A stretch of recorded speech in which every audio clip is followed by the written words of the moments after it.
Greetings, fellow food lovers. Today on the FoodMyDreams channel, we're sharing a super simple yet incredibly delicious and flavorful recipe for slow-cooked beef with dried prunes in a multi-cooker. The meat becomes incredibly tasty, aromatic, and incredibly tender. It just melts in your mouth. So, make sure to subscribe to the channel, hit that like button, and let's get started.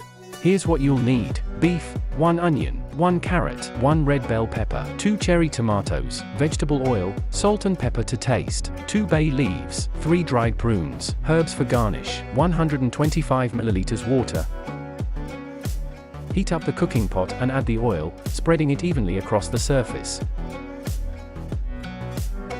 Add the onion and saute it, stirring occasionally, for about 5 minutes.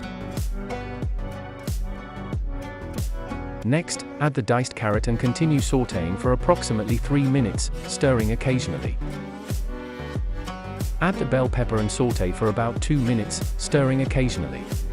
Now, add the meat and thoroughly mix it with the previously added ingredients.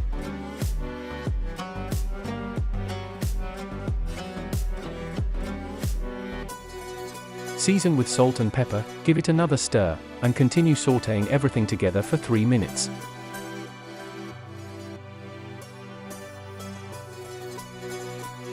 Add the diced tomatoes, mix well, and sauté for another 2 minutes.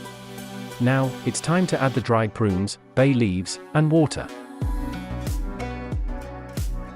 Close the lid, set the cooker to the slow cook mode at 100 degrees Celsius 212 degrees Fahrenheit for 1 hour and 30 minutes. Voila! It's done! The meat is ready. You can garnish the finished dish with some fresh herbs.